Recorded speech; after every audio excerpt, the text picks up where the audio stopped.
చేయండి, మీ కృప అనుగ్రహించండి ప్రభా. మరి ఎంతగానో ఆయా పరిచర్యలు చేస్తున్న మా పిల్లలు బట్టి వందనాలు, వంట దగ్గర పరిచర్య చేస్తున్న వారిని బట్టి వందనాలు ప్రభా. మార్కెట్కి నిలుస్తున్న వారిని బట్టి, నీళ్లు పోస్తున్న వాళ్ళని బట్టి, చెప్పులు స్టాండ్ దగ్గర కాంపౌండ్ శుభ్రం చేయడం, సాపలేయడం, యవనస్తులు ప్రభా, బిడలు కూడా తండ్రి సమస్తం ఇవన్నీ కూడా బాధ్యతలు కలిగి ఉండడానికి బిడలను మీరు వాడుకున్నందుకు వందనాలు.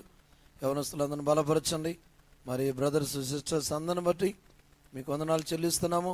మీ కృప కలిగిన హస్తాలకు నన్ను మమ్మలను ప్రభా ఈ రీతిగా అప్పగించుకుంటూ ప్రార్థన కొడుకులో సహాయం చేయమని, మరి కృప అనుగ్రహించమని, పాటలు వాద్యాలు సమస్తమును మేలుకరంగా చేయమని ప్రభువైన యేసుక్రీస్తు వారి ఘనమైన నామములో ప్రార్థించడి వేడుకొంచున్నాం తండ్రి, ఆమేన్.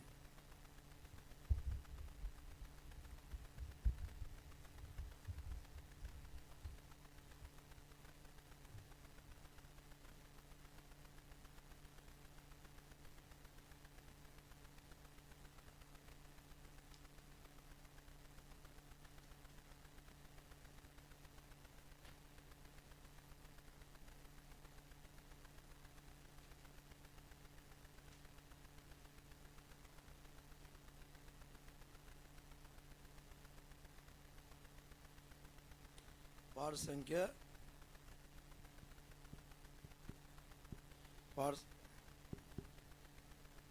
సంఖ్య 551, పాత పాటల పుస్తకంలో 550.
ప్రభువా పరలోక జీవాగ్ని నిమ్ము, పరిపూర్ణముగా జీవము నిమ్ము. ప్రభువా పరలోక జీవాగ్ని నిమ్ము, పరిపూర్ణముగా జీవము నిమ్ము. పావనాత్మాగ్ని నాలో జ్వలింపగ్, పావనాత్మాగ్ని నాలో జ్వలింపగ్. పరిశుద్ధ జీవం పూర్తిగా నిమ్ము, పరిశుద్ధ జీవం పూర్తిగా నిమ్ము. నిన్ను హృదయం వార ప్రేమించునట్లు నింపుము నామది ప్రేమ నీతో. నిన్ను హృదయం వార ప్రేమించునట్లు నింపుము నామది ప్రేమ నీతో. సర్వహృదయము కాయము నీచద్, సర్వహృదయము కాయము నీచద. స్వర్గీయ జీవ సమృద్ధి నిమ్ము, స్వర్గీయ జీవ సమృద్ధి నిమ్ము.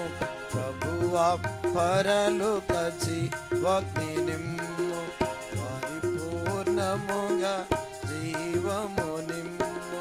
ప్రభువా పరలోక జీవాగ్ని నిమ్ము, పరిపూర్ణముగా జీవము నిమ్ము. యేసు స్తుతిని పాడునట్లు ఆశ నొసగుము నా హృదయములో. యేసు స్తుతిని పాడునట్లు ఆశ నొసగుము నా హృదయములో. నన్నుండి జీవము ప్రవహించునట్లు, నన్నుండి జీవము ప్రవహించునట్లు నీలో సంతృప్తిగా త్రాగెదను, నీలో సంతృప్తిగా త్రాగెదను. ప్రభువా పరలోక జీవాగ్ని పరిపూర్ణముగా జీవము నిమ్ము. ప్రభువా పరలోక జీవాగ్ని పరిపూర్ణముగా జీవము నిమ్ము. ప్రశస్త రక్తమున కడుగుము, పాప మృత్యువు నుండి విడిపించుము. ప్రశస్త రక్తమున కడుగుము, పాప మృత్యువు నుండి విడిపించుము. సింహాసనం నాలో స్థాపించి, సింహాసనం నాలో స్థాపించి, వాగ్దానము నెరవేర్చుము నాలో, వాగ్దానము నెరవేర్చుము నాలో. ప్రభువా పరలోక జీవాగ్ని పరిపూర్ణముగా జీవము నిమ్ము. ప్రభువా పరలోక జీవాగ్ని పరిపూర్ణముగా జీవము నిమ్ము. పావనాత్మాగ్ని నాలో జ్వలింపగ, పావనాత్మాగ్ని నాలో జ్వలింపగ, పరిశుద్ధ జీవము పూర్తిగా నిమ్ము. పరిశుద్ధ జీవము పూర్తిగా నిమ్ము. ప్రభువా పరలోక జీవాగ్ని నిమ్ము పరిపూర్ణముగా జీవము నిమ్ము. ప్రభువా పరలోక జీవాగ్ని నిమ్ము పరిపూర్ణముగా జీవము నిమ్ము.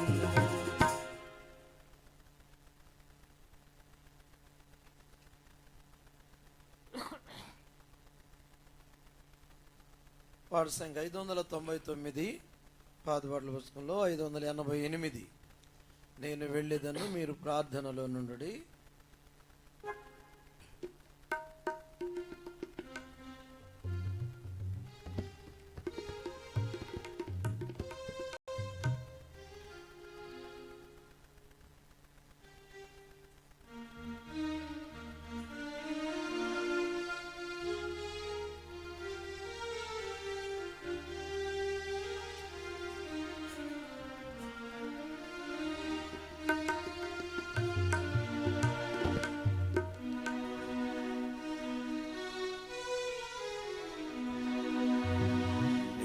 వెళ్ళేదను మీరు ప్రార్థనలో నుండుడి, వెళ్ళేదను మీరు ప్రార్థనలో నుండుడి.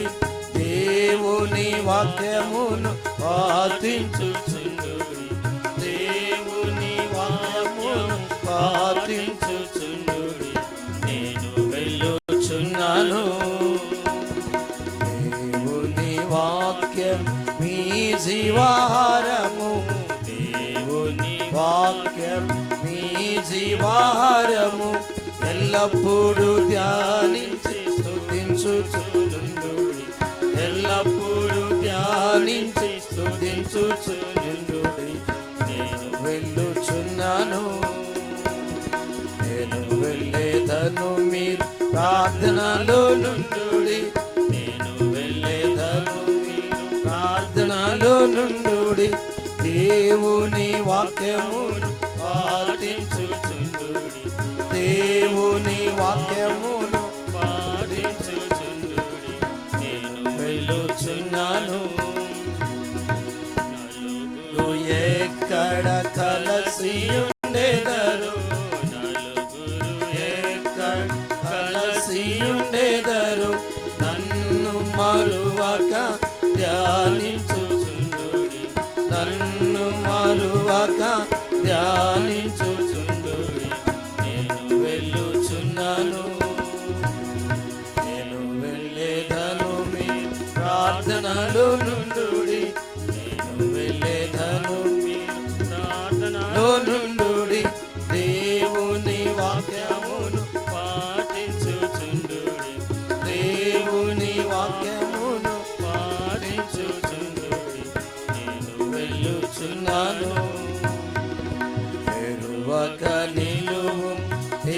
ఎత్తి బాధలలో మరువక నిలువు, ఎత్తి బాధలలో మరువక మీరు ప్రార్థించుచుండుడి, మరువక మీరు ప్రార్థించుచుండుడి. నేను వెళ్ళుచున్నాను, నేను వెళ్ళేదను, మీ ప్రార్థనలో నుండుడి, నేను వెళ్ళేదను, మీ ప్రార్థనలో నుండుడి. దేవుని వాక్యమును పాటించుచుండుడి, దేవుని వాక్యమును పాటించుచుండుడి. నేను వెళ్ళుచున్నాను. హింసించబడిన హింసింపకుడి, హింసించబడిన హింసింపకుడి. కీడుకు బదులుగా మేలు చేయుచుండుడి, కీడుకు బదులుగా మేలు చేయుచుండుడి. నేను వెళ్ళుచున్నాను, నేను వెళ్ళేదను, మీరు ప్రార్థనలో నుండుడి, నేను వెళ్ళేదను, మీరు ప్రార్థనలో నుండుడి. దేవుని వాక్యము పాటించుచుండుడి, దేవుని వాక్యమును పాటించుచుండుడి. నేను వెళ్ళుచున్నాను. త్వరగా వచ్చేదను, మిమ్మును కొనిపోవ త్వరగా వచ్చేదను. మూర్ఛించుడిన రాకను గూర్చి, మూర్ఛించుడిన రాకను గూర్చి. నేను వెళ్ళుచున్నాను, నేను వెళ్ళేదను, మీ ప్రార్థనలో నుండుడి, నేను వెళ్ళేదను, మీ ప్రార్థనలో నుండుడి. దేవుని వాక్యమును పాటించుచుండుడి, దేవుని వాక్యమును పాటించుచుండుడి. నేను వెళ్ళుచున్నాను. ప్రేమతో ప్రాణం నర్పించి తిని, ప్రేమతో ప్రాణం నర్పించి తిని. ఈ ప్రేమని సదా ధ్యానించుచుండు, ఈ ప్రేమని సదా ధ్యానించుచుండుడి. నేను వెళ్ళుచున్నాను, నేను వెళ్ళేదాను, మీరు ప్రార్థనలో నుండుడి, నేను వెళ్ళేదాను, మీరు ప్రార్థనలో నుండుడి. దేవుని వాక్యమును పాటించుచుండుడి, దేవుని వాక్యమును పాటించుచుండుడి. నేను వెళ్ళుచున్నాను.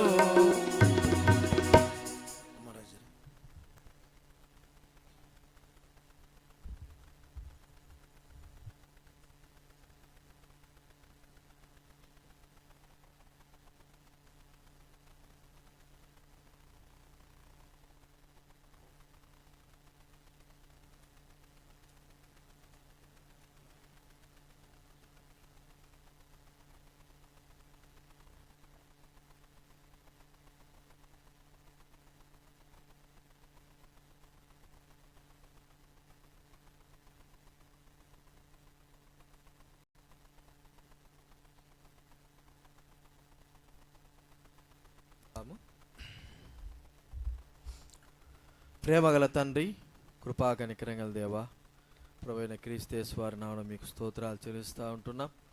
ఈరోజు సంఘ ప్రార్థనలో ప్రభా మీరు మాతో మాట్లాడండి, మీ స్వరం చేయండి తండ్రి. వాక్యం బట్టి ప్రార్థించే బాధ్యతను మాకు అనుగ్రహించవలసి మనం చేస్తుంటున్నాం. కృతజ్ఞతాపూర్వక వందనాలు చెల్లిస్తూ యేసు నామమున ప్రార్థించి వేడుచున్నాం తండ్రి, ఆమేన్. దేవుని వాక్యంలో నుండి కొన్ని మాటలు మనం చూసుకుందాం. కీర్తన గ్రంథం 18వ అధ్యాయం, కీర్తనల గ్రంథం 18వ అధ్యాయము 6వ వచనం దయచేసి మనం అందరం కూడా కలిసి చదువుకుందాం. కీర్తనల గ్రంథం 18వ అధ్యాయము 6వ వచనం అందరం కూడా కలిసి చదువుకుందాం. నా శ్రమలో నేను యెహోవాకు మొరపెట్టి తిని, నా దేవునికి ప్రార్థన చేసి తిని, ఆయన తన ఆలయంలో ఆలకించి నా ప్రార్థన అంగీకరించెను. నా మొర ఆయన సన్నిధి చేరి ఆయన చెవిలో జొచ్చెను. ఇక్కడ కీర్తనాకారుడు అయినటువంటి దావీదు తాను చేస్తున్నటువంటి మాటలు, చెప్తున్న మాటలు, తన శ్రమలో యెహోవాకు మొరపెట్టినప్పుడు దేవునికి ప్రార్థన చేస్తే ఆయన తన ఆలయంలో ఆలకించి తన ప్రార్థన విన్నాడని ఇక్కడ అంగీకరించాడని చెప్తున్నాడు. తన మొర విని ఆయన సన్నిధిలో చేరిందని చెప్తున్నాడు. మరి ఆయన సన్నిధిలో ఆయనకు మొరపెట్టినప్పుడు ఏ విధానంలో ఆయన మనకు సహాయపడతాడు? ఆయన ఆదుకునేవాడుగా ఉంటున్నాడు, సహాయం చేసేవాడుగా ఉంటున్నాడు, రక్షించేవాడుగా ఉంటున్నాడు. కాబట్టి తన ఆలయంలో ప్రార్థన ఆలకించిన ఆ ప్రభు మనల్ని ఆదుకునేవాడు. బైబిల్ గ్రంథంలో ఉంది చూడండి, సియోన్లో నుండి యెహోవా నిన్ను ఆదుకొనును అనేటువంటి మాట మనం చూస్తూ ఉంటాము. కీర్తన గ్రంథము అదే 20వ కీర్తన 2వ వచనం. కీర్తన గ్రంథం 20వ కీర్తన 2వ వచనంలో మాట వాక్యంలో ఉంది, పరిశుద్ధ స్థలంలో నుండి ఆయన నీకు సహాయం చేయనుగాక, సియోన్లో నుండి నిన్ను ఆదుకొనుగాక. సియోన్లో నుండి, దేవుని సన్నిధిలో నుండి మనం చేసే ప్రార్థన ద్వారా, మనం చేసే ప్రార్థనను బట్టి ఆయన మనల్ని ఆదుకునేవాడు. ఎట్లాగా ఆదుకుంటాడు, ఏ విధానంలో ఆదుకుంటాడు, ఆయన ఆదుకునే విధానము ఎలాగ ఉంటుంది అనేది మనం చూస్తూ ఉంటే చూడండి, 2వ సమూయేలు రాసిన గ్రంథం 22వ అధ్యాయం. 2వ సమూయేలు రాసిన గ్రంథం 22వ అధ్యాయము 19వ వచనం. క్షమించాలి,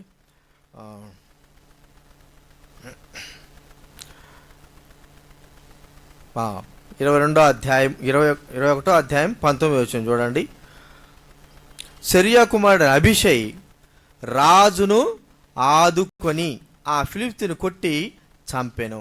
ఇక్కడ మనం చూస్తూ ఉంటే దావీదు మరి ఫిలిష్తీయులతో యుద్ధం చేస్తున్నప్పుడు దావీదు సొమ్మసిల్లినప్పుడు తనను చంపడానికి కొరకై ఆ రెఫాయిలు సంతతి వాడేటువంటి ఇష్బోషెత్ అని ఒకడు వచ్చాడు. ఆ సమయంలో దావీదును ఆదుకోవడానికి సెరియా కుమారుడైన అభిషై రాజును ఆదుకున్నాడు. మరి రాజు ఎంత బలమైన వాడైనప్పటికీ కూడా తనకు కూడా తన సైన్యంలో ఎవరో ఒకరు తను ఆదుకుంటా ఉన్నారు. ప్రియమైన వారులారా, ఒకవేళ ఆ సమయంలో అభిషేక్ గాని ఆదుకోకపోయి ఉంటే ఖచ్చితంగా దావీదును ఆ ఫిలిష్తీయుడు చంపేవాడేమో. ఇక్కడ మనం చూస్తుంటున్నాం, శత్రులైన వారి చేతిలో నుండి దేవుడు ఆదుకునేవాడు. దావీదు రాజును ఆ అభిషేక్ ఎలాగైతే ఆదుకున్నాడో ప్రభువైన దేవుడు మన విషయాల్లో కూడా అలాగ ఆదుకుంటున్నాడు. ఆయన సన్నిధిలో ప్రార్థన చేయడం ద్వారా, ఆయన సన్నిధిలో మనం మొరపెట్టడం ద్వారా, కష్టాలలో, శ్రమలలో, మరి అన్ని పరిస్థితులు వ్యతిరేకంగా ఉన్నప్పుడు కూడా మనల్ని ఆదుకునేవాడుగా ఉన్నాడని దైవ గ్రంథం ఇక్కడ సెలవిస్తాం. అందుకే మన శ్రమలలో, మన బాధల్లో అన్నీ కూడా ప్రభువు మీద మోపాలి. బైబిల్ గ్రంథంలో చూస్తూ ఉంటే కీర్తన గ్రంథం 55వ అధ్యాయంలో 22వ వచనం చక్క మాట చూడండి. 55:22 వచనం. కీర్తన గ్రంథం 55:22. నీ భారము యెహోవా మీద మోపును, ఆయనే నిన్ను ఆదుకొనును. మన శ్రమలలో, కష్టాల్లో, భారాల్లో, వ్యాధుల్లో, అన్ని పరిస్థితుల్లో మనల్ని ఆదుకునేవాడు, మనకు సహాయం చేసేవాడు, మనల్ని రక్షించేవాడు ప్రభువే. కాబట్టి దావీదు మహారాజు గ్రహించినాడు, ఆయన సన్నిధిలో ప్రార్థించినప్పుడు అన్ని పరిస్థితుల్లో కూడా దేవుడు దావీదును ఆదుకుంటాడని తనకు తెలుసు. అదే దృక్పథంతో కూడా మనము ప్రార్థించవలసిన వారంగా ఉంటున్నాం. దావీదుని ఎలాగైతే కాపాడుతున్నాడు, దావీదుని ఎలాగైతే ఆయన సంరక్షిస్తున్నాడు, దావీదుని ఎలాగైతే ఆయన ఆదుకుంటున్నాడో అన్ని విషయాల్లో కూడా దేవుడు మనల్ని ఆదుకునేవాడు అని మనము గుర్తించుకోవాలి. చూడండి, కీర్తన గ్రంథం 18వ అధ్యాయంలో ఆదుకునేటువంటి మాటల గురించి మనం చూస్తూ ఉంటే 18వ అధ్యాయము 18వ వచనం చదవండి. 18:35 కూడా. వారు నా మీదికి రాగా, చూడండి, ఆపత్కాలమందు వారు నా మీదికి రాగా యెహోవా నన్ను ఆదుకొని 35వ వచనంలో నీ రక్షణ కేడును నాకు అందించుతున్నావు,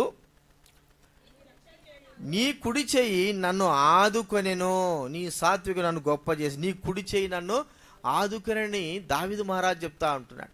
ప్రియమైన వారులారా, దేవుడు తన ఆదుకున్న విధానాన్ని కూడా గుర్తు చేసుకొని దేవునికి ప్రార్థించిన వ్యక్తిగా చూస్తూ ఉంటున్నాం. కాబట్టి మనం కూడా గుర్తించుకోవడం, దావీదుకైనా ఆదుకునేది, మనకు కూడా ఆదుకుంటాడు. తన ఆలయంలో ఆలకించిన ఆ ప్రభు, మన ప్రార్థన వినే ప్రభు, మనం ప్రార్థన చేసినప్పుడు ఆయన అంగీకరించే ఆ ప్రభు అనేకమైన శ్రమలలో, కష్టాల్లో, పరిస్థితులు వ్యతిరేకంగా ఉన్నప్పుడు కూడా మనల్ని ఆదుకొని మనల్ని సంరక్షించేవాడు ప్రభువే అని మనము గుర్తించుకోవాల్సిన వారంగా ఉంటున్నాం. కాబట్టి ఆయన ఆలయంలో ప్రార్థించే మనకు దేవుని యొక్క ఆపుదల, దేవుడు ఆదుకునేవాడని గుర్తించుకొని మనం ప్రార్థించవలసిన వారంగా ఉంటున్నాం. అంత మాత్రం కాకోకుండా మరి ఇక్కడ చూస్తూ ఉంటే ఆ ఆలయంలో ప్రార్థన చేసినప్పుడు మనకు ఏ విధానంలో ప్రభు మనకు సహాయం చేస్తున్నాడు చూడండి.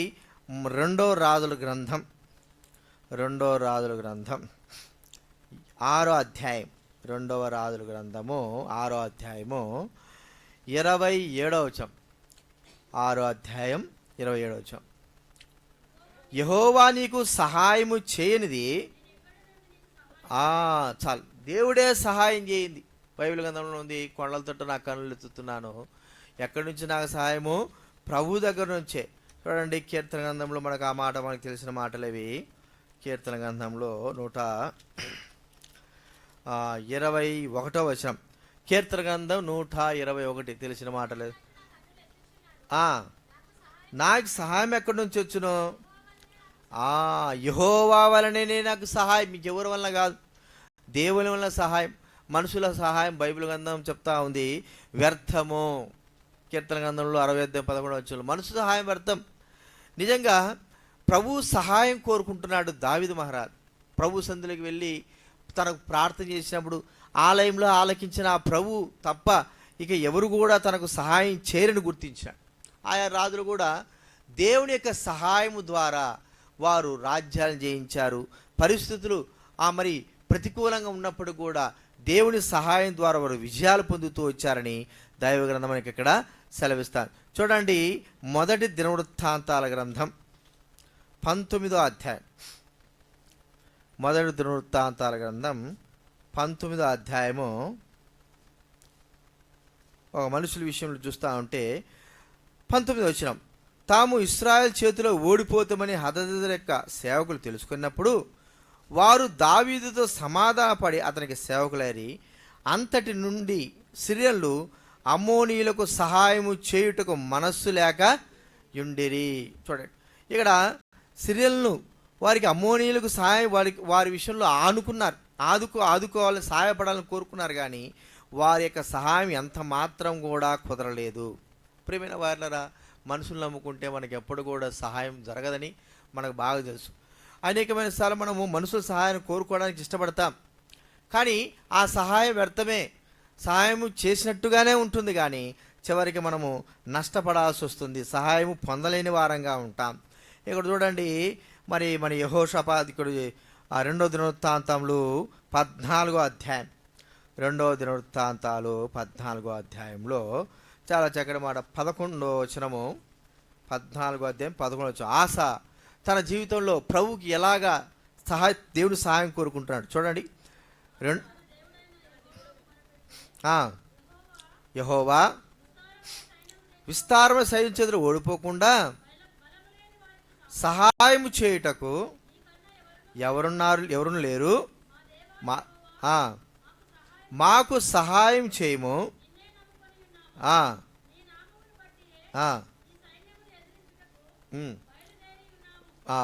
యెహోవా నీవే మా దేవుడవు. ప్రార్థింపగా చూడండి, ఆశ దేవుని యొక్క సహాయం కొరకు, మరి ఆయన సైన్యం చేతిలో నుంచి విడిపించడానికి కొరకై ప్రార్థన చేసిన వాడుగా ఉంటున్నాడు. కాబట్టి ఆ ప్రార్థన ఇక ఎవరు సహాయం పడతారు? ఇంక ఎవరు లేరు. బలం లేని వారికి సహాయం చేసేవాడు ప్రభువైన దేవుడు మాత్రమే. బలహీనులైన వారికి సహాయం చేసేవాడు ప్రభువైన దేవుడు మాత్రమే. ఆశ గుర్తించాడు. కష్ట సమయాల్లో దేవుని సన్నిధిలో తాను చేసిన ప్రార్థన తనకు సహాయం దొరుకుతుందని గుర్తించినప్పుడు దేవుడు అద్భుత రీతిగా తనకు సహాయం చేసిన వాడుగా చూస్తూ ఉంటున్నాం. దేవుడు తనకు మరి విజయం అనుగ్రహించిన వాడుగా చూస్తూ ఉంటున్నాం. అంత మాత్రమే కాదు, ఇక్కడ చూస్తూ ఉంటే 32వ అధ్యాయం, ఇదే దినవృత్తాంతాల గ్రంథాల్లో 32వ అధ్యాయం 32వ అధ్యాయంలో హిజ్కియా గురించి మనం చూస్తూ ఉంటే 7వ వచనం 8వ వచనం 32వ అధ్యాయం. భైరవం విడవకుడి,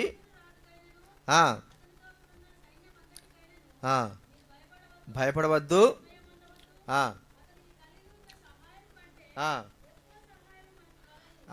అతనికి కలిగి ఉన్న సాయం కంటే ఎక్కువ సహాయము మనకు కలదు. ఏందో వచ్చిన మాంస సంబంధమైన బాహువే అతనికి అండ, మన యుద్ధంలో జరిగించుటకు మనకు తోడుగానోడని చెప్పగా నమ్మిక ఉంచురి. చూడండి, మాంస సంబంధమైన వారి పైనే అండ. కానీ హిజ్కియా గుర్తించేది ఏంటంటే ఆత్మ సంబంధంగా దేవుని యొక్క సహాయము తనకుంది. యుద్ధంలో దేవుడు సహాయం చేయగలడు. మరి అక్కడ ఉన్నట్టు బబులోను రాజు వాళ్ళందరూ ఎవరైనా సరే, అషూరు రాజులు ఎవరైనా సరే, ఎంత ప్రజలు వచ్చినప్పుడు కూడా తనకు దేవుని సహాయం ఉన్నప్పుడు ఎంతటి వారైనా సరే ఏం చేయలేరు. కాబట్టి హిజ్కియా చేసినటువంటి ప్రార్థన మనం చూస్తాం. తర్వాత 32వ అధ్యాయం 33వ అధ్యాయంలో చూస్తూ ఉంటే మరి ఆ ప్రార్థన అంగీకరించినాడు. దేవుడు అంగీకరించి వారికి ఎంత గొప్ప సహాయం చేశాడో మనకు బాగా తెలుసు. దేవదూతను పంపించాడు, అక్కడ ఎంతో నష్టం జరిగింది. వారు మరి శ్రమ పడుకోకుండానే దేవుని సహాయం చేత విజయం కలిగిన వారుగా ఉంటున్నారు. కాబట్టి ప్రియమైన వాళ్ళని గుర్తిద్దాము, ప్రభు సన్నిధిలో చేసిన ప్రార్థనకు ఆ ప్రభుని దేవుడు మనల్ని ఆదుకోవడమే కాకోకుండా మనకు సహాయం చేసేవాడుగా కూడా ఉంటున్నాడు. అంత మాత్రమే కాదు, ఆయన సన్నిధిలో మనం చేసే ప్రార్థనలకి ఆ ప్రార్థనలు మనం రక్షించేవిగా ఉంటాయి. చూడండి, దానియేలు గ్రంథం మనకు తెలిసిన విషయాలే. దానియేలు గ్రంథం 6వ అధ్యాయం, దానియేలు గ్రంథము 6వ అధ్యాయం 6వ అధ్యాయము 16వ వచనం చూడండి. అంతట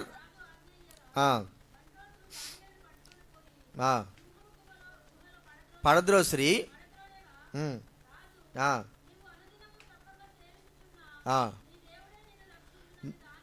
నీ దేవుడే నిన్ను రక్షించును అని దానియేలుతో చెప్పాను. చూడండి, దేవుడు రక్షించాడు. 22వ వచనంలో సింహాల నోర్లు మూయించాడు. మనం చూస్తూ ఉంటే వాటి నోర్లు మూయించాడు. ఇక చివరికి ఆ యొక్క దర్యావేషు చెప్తున్న మాట ఏంటంటే దానియేలును ఈ దేవుడే సింహం నోటి నుంచి రక్షించాడు. చూడండి, 27వ వచనం ఉంది, ఆయన విడిపించువాడును రక్షించువాడునై ఉండి పరమందును భూమి మీదను సూచక్రియలను ఆశ్చర్యకారం చేయవాడు ఆయనే సింహముల నోట నుండి దానియేలును రక్షించండి. దానియేలు చేసిన ప్రార్థన, యెరూషలేము వైపు కిటికీలు తెరిచి ముమ్మారు చేసిన ప్రార్థన మనం చూస్తూ ఉంటున్నాం. ఆ ప్రార్థనే దానియేలును రక్షించిందిగా మనం చూస్తూ ఉంటున్నాం. కాబట్టి దేవుని సన్నిధిలో చేసేటువంటి ప్రార్థన ప్రభు ఆదుకోవడమే కాకుండా సహాయం చేయడమే కాకోకుండా రక్షించేవాడుగా కూడా ఉంటున్నాడు.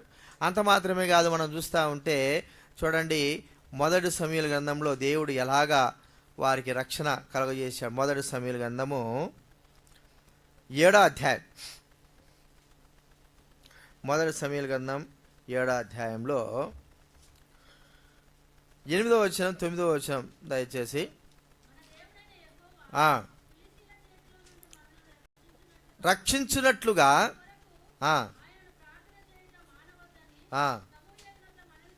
చేసిరి,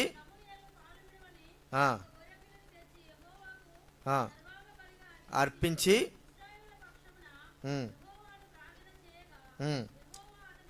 ప్రార్థన అంగీకరించెను. సమూయేలు దహన బలి అర్పించుచుండగా ఫిలిష్తీయులు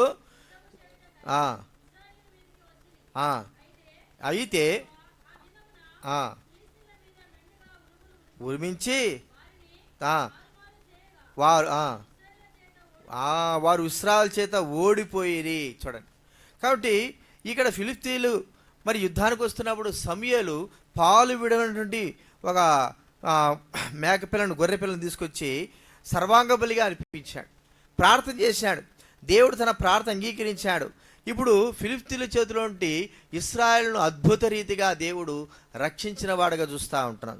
మరి ఇశ్రాయేల్ ఏమన్నా కత్తి పట్టలేదు, ఎటువంటి యుద్ధం కూడా చేయలేదు. దేవుడే వారి పక్షాన రక్షకుడుగా ఉండి రక్షణ కలిగించిన వాడుగా చూస్తూ ఉంటున్నాం. ఒక చిన్న ప్రార్థన, సమూయేలు చేసిన ప్రార్థన ఇశ్రాయేలుకి ఎలాగ రక్షణ కలిగజేసింది, దానియేలు చేసిన ప్రార్థన తనకి ఎలాగ రక్షణ కలగజేసింది మనం చూస్తూ ఉన్నాం. కాబట్టి దేవుని సన్నిధిలో, ఆయన ఆలయంలో ప్రార్థన చేస్తే ఆయన ఆలకిస్తాడు. ఆయన ఆలకించడమే కాకుండా ఆయన మన విషయం ఏం చేస్తుందంటే ఆదుకుంటాడు, ఆదుకునేవాడు. ప్రజలు ఆదుకోరు, ఎవరు కూడా ఆదుకోరు, కానీ దేవుడు మాత్రము ఆదుకుంటాడు ఖచ్చితంగా. మరి దావీదు విషయంలో ఆదుకున్నాడు, తన ప్రాణాలు రక్షించాడు. మరి సిరియా కుమారుడు ఆ వ్యక్తి తను రక్షించాడు. చూడండి, అంతకంటేనే గొప్పగా దేవుడు మనల్ని ఆదుకునేవాడని దైవగ్రంథం మనకు సెలవిస్తుంది. తన మందిరంలో నుంచి ఆదుకునేవాడు. అంత మాత్రం కాదు, మనుషుల సహాయం వ్యర్థం. మనం ప్రార్థన చేసింది మనుషుల సహాయం కొరకు కాదు, ప్రార్థన చేసే మనుషుల సహాయం కొరకు, దేవుని సహాయం కొరకు ప్రార్థన చేస్తుంటున్నాం. ఒకవేళ మనుషుల సహాయం కొరకు ప్రార్థన చేస్తే అంతా వ్యర్థమే. కానీ దేవుని సహాయం కొరకు ప్రార్థన చేస్తున్నాం కాబట్టి ఆయన ద్వారా ఖచ్చితంగా మనకు సహాయం కలుగుతుంది. ఖచ్చితంగా ఆయన ద్వారా ఎవరు కూడా సహాయం పొందకుండా ఉండలేరు. ప్రతి ఒక్కరు కూడా సహాయం, యుద్ధంలో ఆస ఎలాగ సహాయం పొందాడు, హిజ్కియా అలాగా దేవుని యొక్క సహాయం పొందాడు మనం చూస్తూ ఉంటున్నాం. గొప్ప ఆశ్చర్యకరమైన సహాయం వారికి ప్రార్థన ద్వారా, వారు చేసిన ప్రార్థన ద్వారా దేవుడు తన మందిరములో ఆలకించి వారికి సహాయం చేసిన వాడుగా చూస్తూ ఉన్నాం. చివరిగా మనం చూస్తున్నాం ఆయన రక్షించేవాడు. కాబట్టి దానియేలును రక్షించినాడు, తన ప్రార్థన ద్వారా సింహాల గుహల నుంచి తను విడిపించాడు. అంత మాత్రం కాదు, ఫిలిష్తీయుల చేతిలో నుండి ఇశ్రాయేలుని సమూయేలు యొక్క ప్రార్థన ద్వారా వారిని విడిపించిన వాడుగా మనం చూస్తూ ఉంటున్నాం. కాబట్టి మరి ఆయన సన్నిధిలో ప్రార్థించే మనకు ఈ మూడంతల అనుభవాలు, ఆయన ఆదుకునేవాడు, తర్వాత సహాయం చేసేవాడు, చివరికి రక్షించేవాడు. కాబట్టి ఈ విషయాలు గుర్తుపెట్టుకుందాం. ప్రభు ఇంతకంటే గొప్ప కార్యములు చేయగలడు. ఆయన సన్నిధిలో ప్రార్థించే వారికి ఆయన తప్పగా మనకు తన యొక్క ప్రార్థనకు జవాబు ఇచ్చేవాడు. అలాగా ప్రార్థన మనము ప్రవేశిద్దాం.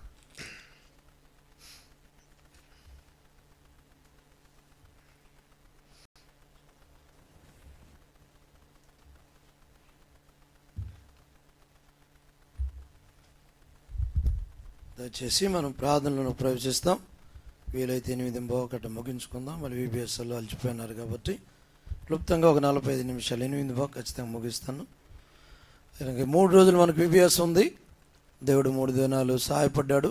ప్రతి కొరత, ప్రతి అక్కర ప్రభు తన మందిరంలో కూడా ప్రభు సహాయపడినట్లు, పిల్లల రక్షణ, పొందిన వారిని ఆత్మీయ ఎదుగుదల, దేవుని బిడలారగా సంఘం క్షేమాభివృద్ధి, ఆ రీతిగానే మరి మనం ఏంటంటే అనగా మరి చౌదరన్న కుమారుడు రాహుల్ వీసా విషయమై మనం ప్రార్థన చేశాం. దేవుడు అది H1 వీసా అది అప్రూవల్ అయింది. ప్రభుని ఆ రీతిగా చేసిన మేలుని బట్టి కూడా ప్రభు వందనాలు చెల్లించవచ్చు. అలాగే ఇంకా బలహీనలు ఉన్నారు, మనం ఎప్పుడు చేస్తున్న ప్రజలు మీరు గుర్తుపెట్టుకోండి. ఆ రీతిగా బెన్నీ కొరకు ముఖ్యంగా, అలాగని పెద్దన్న నేతాజీ గారు, మన దేవరాజన్న, ద్వారకా మేరాంట్ అనగా మరి షాలేం అనగా తల్లి మహిమలో పిలువబడింది. షాలేం వాళ్ళ కుటుంబానికి కూడా చంద్రశేఖర్ అంకులు వారి కుటుంబ ఆదరణ కొరకు కూడా మనం ప్రార్థన చేయాలి. జ్ఞాపకం పెట్టుకోండి. రాముల మాటి, షారూను, ఆరతిగా గ్రేసు, నాహోరు, తల్లి ఉదయమ్మ, మందిరం ఎక్స్టెన్షను, ఆరతిగా మరి డ్రైనేజ్ కోసం సలోమాంటి, తిమ్మతన్నోళ్ళ ఇన్సూరెన్స్ విషయమై, ఇలాగ ప్రసన్న మరి రీతిగా ఆరోగ్యం కోసం వేస్తారు. ఇలాగా దేవుడు ఆరతిగా మరి ప్రార్థనలోకి జ్ఞాపకం. మే 3వ తారీఖు అఖిల్ నక్షత్ర రచిత మే అనగా 3వ తారీఖున మరి నీట్ ఎగ్జామ్ ఉంది, వాళ్ళ కొరకు కూడా ప్రార్థనలో గుర్తుపెట్టుకుంది. కాబట్టి ఈ మనవులు జ్ఞాపకం చేసుకొని క్లుప్తంగా చేయండి. మనము 8:10 8 ముగించుకుందాం.